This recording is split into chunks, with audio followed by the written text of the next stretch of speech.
Ya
dan juga karunia dari Allah Subhanahu wa taala masih dilimpahkan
dipisahkan dulu dari jasadnya, maka mereka sudah tidak berkesempatan untuk menuai atau mencari bekal ketika mereka sudah semua dimasukkan ke dalam kubur.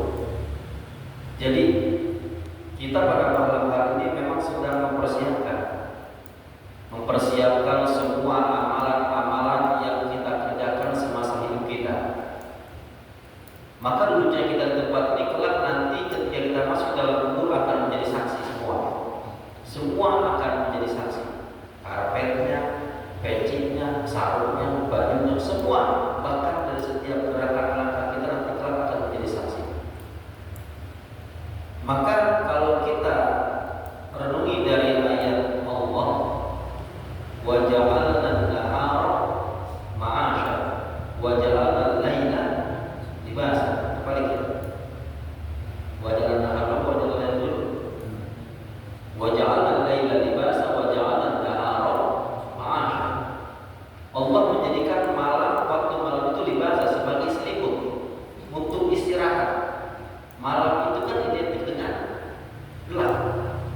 Alam kubur juga identik dengan gelap. Wa ja'alna an-nahara ma'asha. Allah menjadikan waktu siang itu ma'asha untuk mencari penghidupan, dan waktu siang itu identik dengan terang. Maka kalau kita aplikasikan dalam kehidupan kita, siang itu adalah alam dunia, malam itu adalah alam kubur yang terus berjalan menuju alam akhirat. Kalau kita siang kerja capek. Tapi kalau siangnya kerja, kita persiapan buat kehidupan, buat nanti kita istirahat nanti malam. Kalau kerja siang, dapat gaji, dapat bonus, gaji banyak. Taruhlah gaji 50 juta, bonus 50 juta. Ya, gaji 50 juta, bonus 50 juta. Kira-kira itu kalau malam tidur nyenyak apa kagak? Nyenyak, Pak. Gaji 50 juta. Ya. Iya, ini kalau kita gambarkan ya. Gaji 50 juta, bonus 50 juta, urusan kagak, utang kagak, anak sehat. Kira-kira kalau tidur malam nyenyak apa kagak? Bolas. Wah, nyenyak banget. Utang kagak, urusan kagak lancar. Ya, gaji gede, bonus gede, keluarga sehat semua. Tidur malam nyenyak karena siangnya udah kita persiapkan itu dapat. Begitu juga nanti buat kita tidur nyenyak di alam kubur biar enak, ini di dunia itu tidak perlu kita persiapin. Bagaimana cara mempersiapkannya? Umur yang masih dikasih oleh Allah, kesempatan yang masih dikasih, jangan disia-siain. Ya, jangan disia-siain. Pengen kan masuk surga, doanya mah Allahumma inna nas'aluka jannata wa ma qarraba ilaiha min qaulin wa amal. Ya Allah, saya meminta surga dan seluruh sesuatu yang bisa mendekatkan kepada surga, baik dari perbuatan ataupun dari ucapan. Kira-kira kalau kita minta surga dari kegiatan atau keseharian kita, kira-kira bau surga kita tetap jauh. Ya, bau surga tetap jauh. Mintanya mah Allahumma inni as'aluka al-jannata wa ma qarraba ilaiha min qaulin wa amal. Mintanya mah surga dan sesuatu yang bisa mendekatkan kepada surga baik dari ucapan ataupun perbuatan. Cuma kalau bau-baunya mah min qaulin, dari ucapan. Kira-kira tiap hari kita ngomong nyakitin orang apa kagak? Ucapan kita banyak yang berpotensi dosa apa kagak? Wa amal, perbuatan kita, kira-kira perbuatan kita yang mendekatkan kepada surga apa lebih mendekatkan kepada neraka kira-kira? Tidak, jauh ya. Insyaallah. Jadi memang kita sedang mempersiapkan, ya, kita sedang mempersiapkan supaya nanti ketika kita berada dalam kubur tenang, nyaman. Bahkan di roboh min riyadil jannah, tergantung kita. Al-qabru rawdatun min riyadil jannah al-hufratun min hufarin nar. Kubur itu adalah taman daripada taman-taman surga atau lubang daripada lubang-lubang neraka.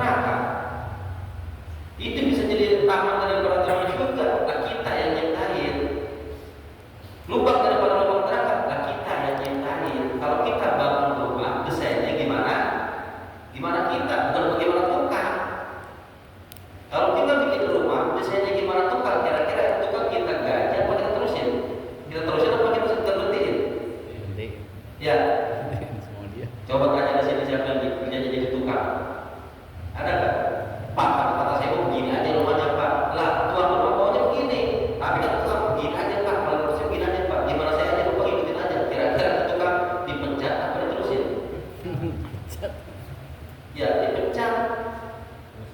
Rumah desainnya gimana kita? Kubur desainnya gimana? Gimana kita?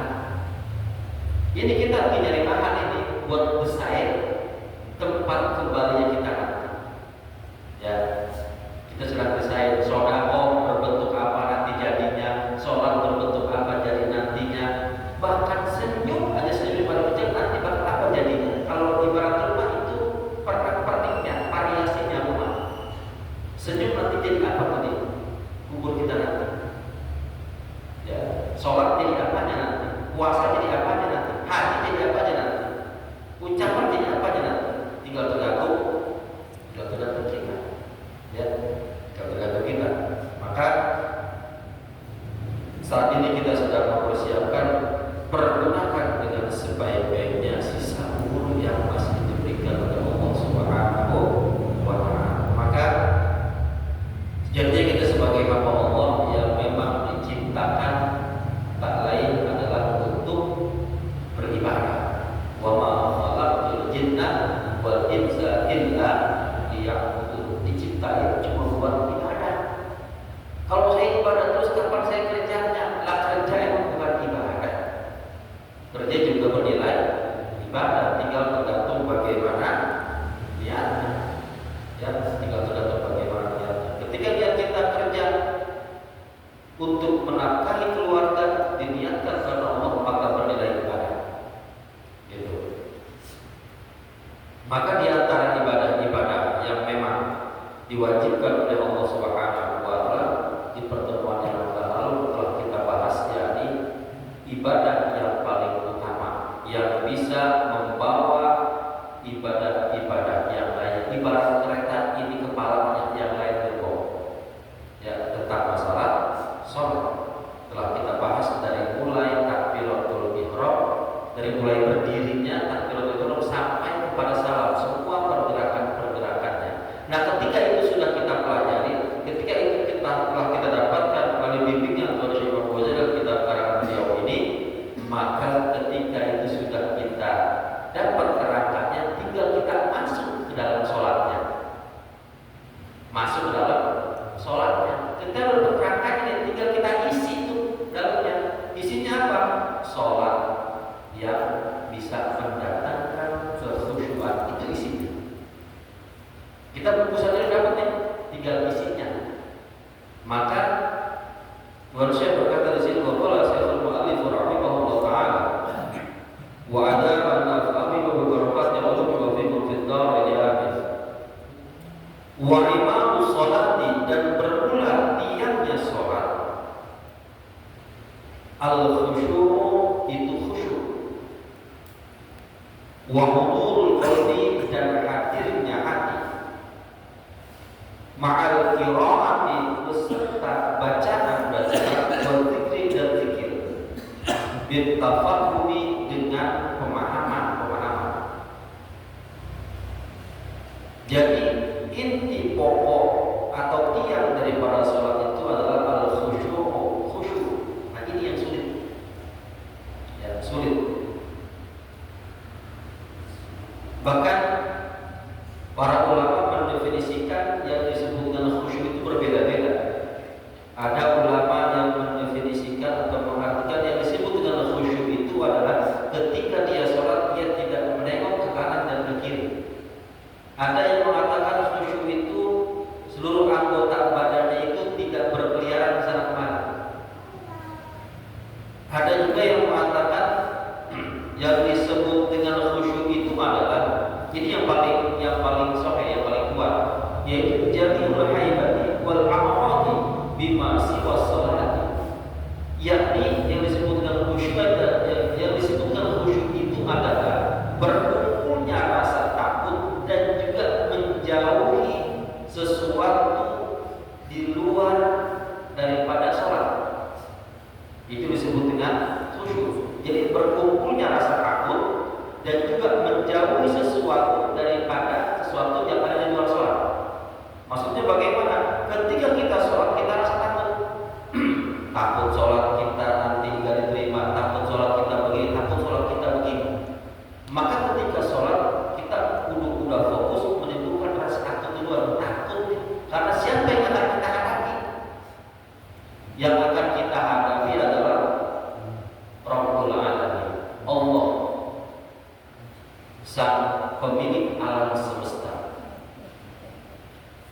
juga menjauhi dari sesuatu di luar pelaksanaan sholat. Contoh, sesuatu di luar sholat itu contoh ya, ucapan dan juga perbuatan. Di pertemuan yang lalu sudah dibahas. Jadi kayak takbiratul ihram itu takbir yang mengharapkan setiap perbuatan dan juga ucapan di luar perbuatan dan juga ucapan dalam sholat. Makan hukumnya boleh, ya. Makan hukumnya boleh di luar sholat. Tapi ketika takbiratul ihram sudah diucapkan, Allahu Akbar, selapar apapun kita, itu nasi, itu makanan yang tadinya boleh kita makan, hukumnya jadi haram. Jangan ada sepiring, satu butir nasi nempel di gigi, kemudian jatuh ke nama kita, jadi batal sholatnya, jadi haram. Gitu Bang. Jadi takbiratul takbir yang mengharapkan sesuatu perbuatan dan ucapan di luar perbuatan dan ucapan dalam sholat. Maka khusyuk ini mengumpulkan rasa takut dan menjauhi segala macam sesuatu di luar sholat. Ya, di luar sholat, sesuatu di luar sholat itu khusyuk. Wa hudurul qalbi, dan menghadirkan hati. Ya, menghadirkan hati. Jadi ketika kita sholat kita menghadirkan hati dulu nih. Siapa yang akan kita hadapi? Siapa yang akan kita sembah? Itu hudurul qalbi, menghadirkan hati. Bagaimana caranya biar bisa khusyuk, biar bisa menghadirkan hati? Di antaranya adalah ma'al qiraati, beserta bacaan, wa dzikri, dan zikir, bil tafahumi, dengan memahami bacaan-bacaan zikir itu. Jadi ketika sholat Allahu Akbar, ketika takbiratul ihram juga itu kudu kita pahami makna daripada takbiratul ihram. Allahu Akbar artinya Allah Maha Besar. Kalau Allah udah Maha Besar, kita udah bisa berangan-angan. Berarti kalau Maha Besar itu maha dari segala-galanya, besar dari yang paling besar, dan lebih besar dari yang besar. Udah gak ada ukurannya, udah gak ada bandingannya. Ketika kita membayangkan, kita mengangan-angan Allah Maha Besar, berarti Allah udah maha segala-galanya. Kita kan udah gak punya kemampuan apa-apa, memiliki keterbatasan. Semua orang, semua makhluk memiliki keterbatasan. Itu udah pasti. Gak mungkin kan? Dia kata dia seorang insinyur jago banget bikin gedung, ngitung-ngitung jago, bisa pas hitung-hitung bikin gedung. Arsitek, ya kan itu ya. Dihitung bata sekian, besinya sekian, pasirnya sekian, semennya sekian, takarannya sekian, tahu. Itu coba suruh bikin kue roti. Ya, apa-apaan. Karena memiliki keterbatasan. Gak semua manusia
makhrajnya, sifat hurufnya, panjang pendeknya, tajwidnya itu benar.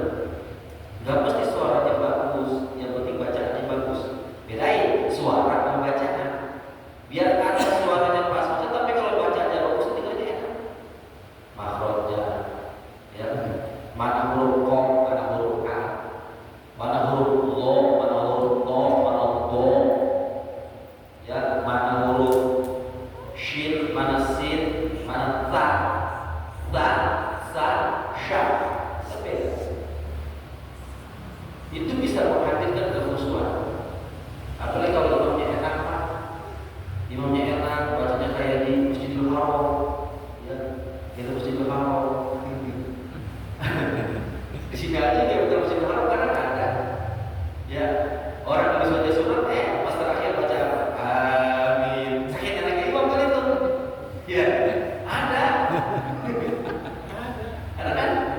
Iya, orang ada yang belum pernah baca Fatihah, ghairil maghdubi alaihim, siratal ladzina an'amta alaihim, amin. Saking enaknya dengerin kan? Dan tahu lagi suratnya baca pikiran akhirnya.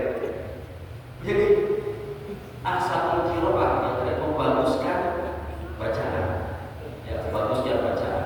Dan yang paling penting yang saya dapatkan itu adalah ikhlas. Kudu ikhlas. Beda orang sholat. Ketika Allah katakan dalam ayatnya, wa idza qamu ila sholati qamu kusala. Wa idza qamu ila sholati, bila mereka mendirikan sholat, qamu kusala, mereka melaksanakan sholat kusala, malas-malasan, ya kan? Sholat lagi aja. Di antaranya adalah ketika datang adzan, terdengar kumandang adzan, Allahu Akbar, Allahu Akbar. Udah orang lagi aja sholat. Itu tandanya kusala. Ya, tandanya kusala. Merasa berat. Tapi kalau orang yang bersuara Allahu Akbar, Allahu Akbar, alhamdulillah. Allah masih kasih saya umur, masih dipertemukan dengan waktu zuhur. Senang kudunya. Masuk waktu zuhur bisa bertemu lagi, memang kangen udah. Kangen bertemu dengan Allah. Tandanya usaha ketika terdengar panggilan adzan, udah adzan. Itu tanda salat usaha.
la yahduru, yang tidak hadir fiha pada sholat apa qalbu hati. Setiap sholat yang hati tidak hadir pada sholat itu, fahiyah, maka sholat itu ilal uqubati, kepada siksa, asrafu, itu lebih berpotensi, lebih cepat, ya, lebih cenderung akan mendapatkan siksaan. Ini ada yang sholat yang hatinya nggak hadir masih dapat siksaan, apalagi yang kagak, apalagi yang kagak, ya jawabannya sendiri, apalagi yang kagak. Yang sholat aja yang nggak bisa menghadirkan hati, menurut Syekh Muhammad Hasan Al-Basri, bahwa sholat orang yang hatinya tidak hadir pada sholat itu, maka untuk mendapatkan sisaan itu lebih cenderung. Itu orang yang sholat, apalagi orang yang nggak sholat. Waqala telah bersabda siapa Rasulullah Sallallahu Alaihi Wasallam, innal abda, sesungguhnya seorang hamba, la yusolliya, sungguh sholat siapa abd, seorang hamba itu as-sholat akan sholat, fala yuktabu, kemudian maka tidak dicatat lahu bagi abd minha, dari sholat, sulusuha, seperenamnya sholat, wala usyuha, dan sepersepuluhnya sholat, wa innama yuktabu, dan hanya saja dicatat lil abdi, bagi seorang hamba, bil sholati, dari sholatnya seorang hamba, bil qadri ma aqala minha, seukuran sesuatu yang ia ingat dari sholat itu. Jadi sholat kita itu nggak seluruhnya dicatat, ya. Ini sabda baginda Rasul.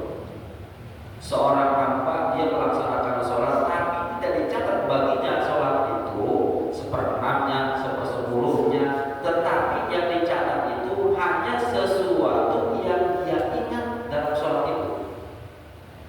Allahu Akbar, dia ingat takbiratul ihram itu, dia maknai, dia pahami, dicatat. Ya, kemudian Allahu Akbar kabira, alhamdulillah katsira, wa subhanallahi bukratan wa asila, diikuti, maknanya dicatat. Ntar ada potensi belok. Nah, yang belok ini, yang belok, yang kadang apa aja sebelum sholat lupa, ketika sholat ingat, itu gak dicatat, ya, gak dicatat. Jadi yang dicatat yang seukuran yang kita ingat di dalam sholat itu, kita ingat kepada Allah.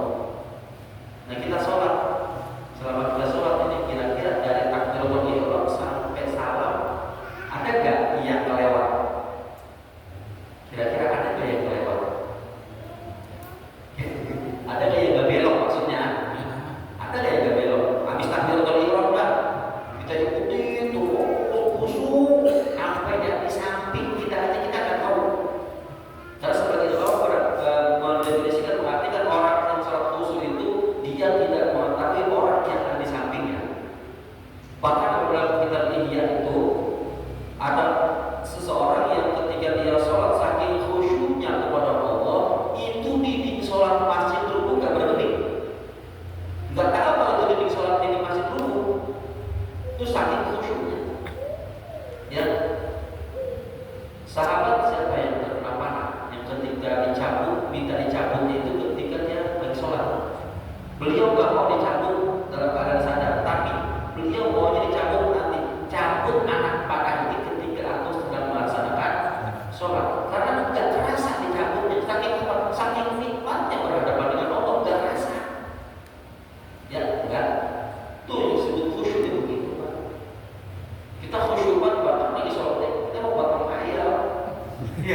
ketika kita sholat, hadirkan hati kita, ya, ikhlaskan dan luruskan niat kita, ikhlas kita dalam beribadah kepada Allah Subhanahu wa Ta'ala. Yang bikin berat itu kan gak ikhlas. Coba kalau kita ikhlas, yang bikin berat itu gak ikhlas. Gitu. Bahkan kalau di sini ada hadis dari Ibnu Majah, Nabi Hurairah, "Idza abda idza shalla fil 'alaniyati fa asana wa shalla fis sirri fa asana, qala Allah ta'ala hadza 'abdi haqqan." Nah, sesungguhnya seorang hamba ketika dia sholat fil 'alaniyah, dalam keadaan terbuka, terang-terangan, ramai, sholat berjamaah, atau dalam di lingkungan orang banyak dia sholat, fa'ahsana, dia membaguskan sholatnya. Wa sholat bisiri fa'ahsana, ketika dia sholat sendirian, sholatnya bagus juga sama, jadi gak ada yang berubah, gak ada bedanya. Maka Allah berfirman, hadza abdi haqqan, ini baru sebenarnya hamba. Kalau kita menghadap sholat, lagi banyak orang, apalagi di belakang ada guru, di belakang ada orang-orang terhormat, sholat kokoh, takbirnya Allahu Akbar, lekoh lah. Di belakang ada guru, di belakang ada ketua, ya, dilalainya. Sedangkan ketika sholat di sini, sholat ketika sendirian, sholat dalam yang tersembunyi, Allahu Akbar, Allahu Akbar, Allahu Akbar, Allahu Akbar. Ya, guru-guru, Assalamualaikum warahmatullahi wabarakatuh, astagfirullah, luar lagi. Ya, tuh. Tapi kita bagi Rasul, hamba yang sebenarnya hamba Allah, ketika dia sholat dalam keramaian, ketika dia sholat dalam sendiri, baik sholat yang diwajibkan, baik sholat yang disunahkan, semua rukun-rukunnya, fardunya, kemudian sunnah-sunnahnya dilaksanain semua. Mau ada yang melihat, mau gak ada yang lihat, tetap keadaan sholatnya seperti itu. Ya, keadaan sholatnya seperti itu. Maka ketika orang-orang yang melaksanakan sholat seperti itu, Astagfirullah alaihi wa nasyarahu bainal malaika, Allah muji, dan pujian itu diberitahukan kepada para malaikat-malaikat Allah Subhanahu wa Ta'ala. Fayuhibbuna, dan para malaikat mencintai orang tersebut. Summa taqara mahabbatu fi qulubi ahlil ardh, kemudian diturunkan rasa cinta itu kepada penduduk-penduduk atau makhluk-makhluk yang ada di bumi. Bukan hanya malaikat yang mencintai, bahwa ada seorang hamba yang sholat seperti itu, bahkan penduduk bumi, makhluk yang ada di bumi pun mencintai orang tersebut. Diturunkan oleh Allah langsung. Depan aja bahwa, coba kita lihat wajah-wajah para ulama yang mereka memang ketika dalam beribadah kepada Allah mengedepankan rasa takut, mengedepankan rasa roja. Bagaimana kalau kita memandang wajah-wajah para ulama? Ya, dan wajah para ulama beda dengan wajah ada orang.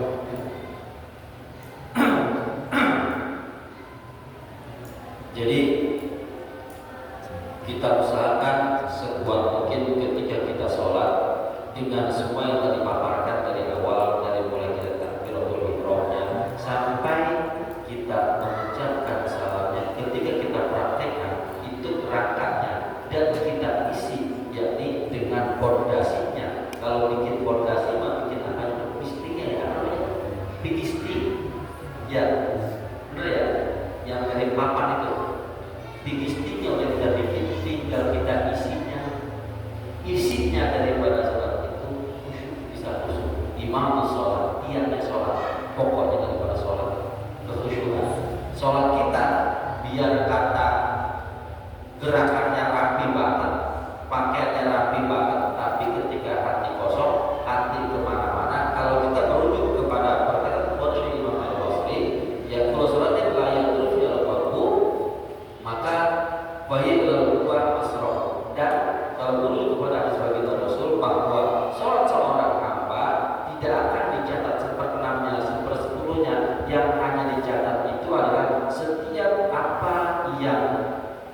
dia ingat di dalam sholatnya, yang dia ingat dalam sholatnya.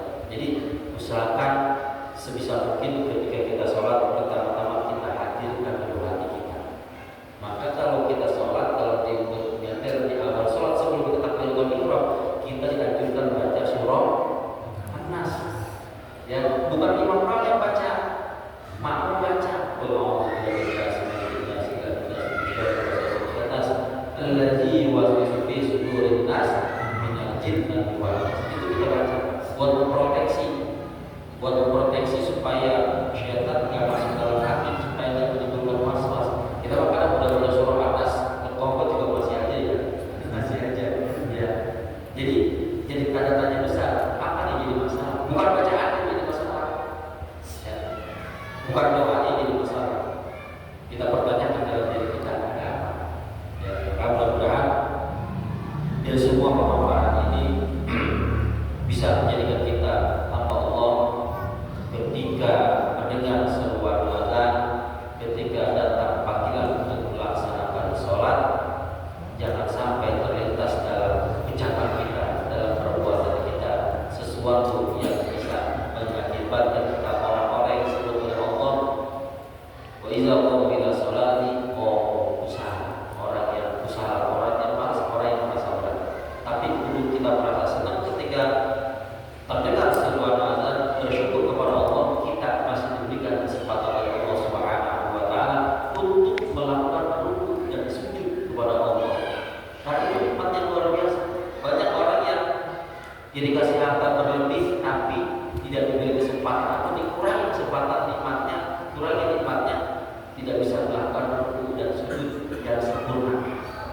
Ya, maka kita bersyukur pada hari ini kita masih menjadi hamba kepada Allah Subhanahu wa taala, yang mudah-mudahan seluruh rangkaian amal ibadah kita diterima oleh Allah Subhanahu wa taala. Amin ya rabbal alamin. Maka mudah-mudahan sekali lagi kita bermunajat kepada Allah, kita mohon kepada Allah Subhanahu wa taala agar dari setiap apapun yang kita pelajari, apapun yang kita pahami, apapun yang kita dapatkan dari ilmu-ilmu yang dari ibadah, maka mudah-mudahan menjadikan ilmu yang bermanfaat, ilmu yang maslahat buat dunia dan akhirat. Amin ya rabbal alamin. Dan juga kita diberikan sehat panjang umur dalam doa kepada Allah Subhanahu wa taala. Akhirnya kita diwafatkan dalam semua harapan husnul khatimah. Amin ya rabbal alamin. Sebelum saya akhiri dengan doa, menginformasikan bahwa nanti selepas sholat isya kita diundang oleh guru kita itu sebagaimana kemarin disampaikan malam hari ini pada isya, yaitu pengajian rutin bulanan di Majelis Tanah Al-Islam pimpinan Guru kita Bapak Haji Rafiq Nasrullah kita yang ada waktu yang hadir, kita ambil berkah dari guru kita.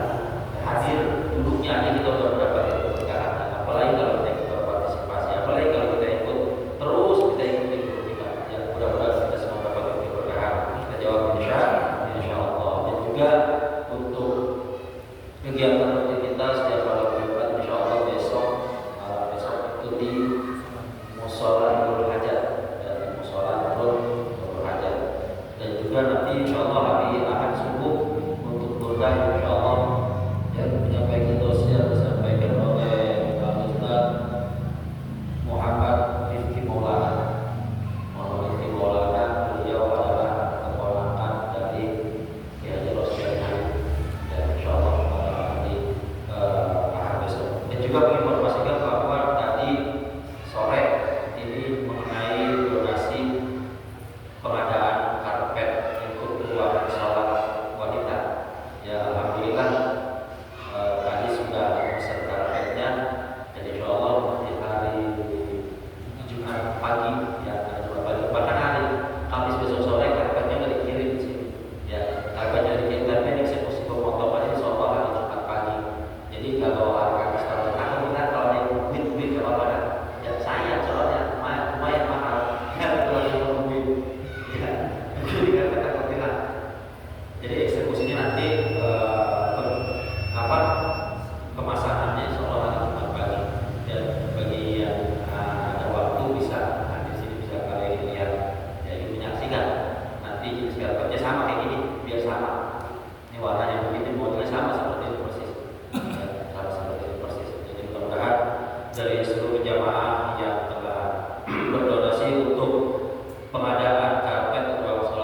kita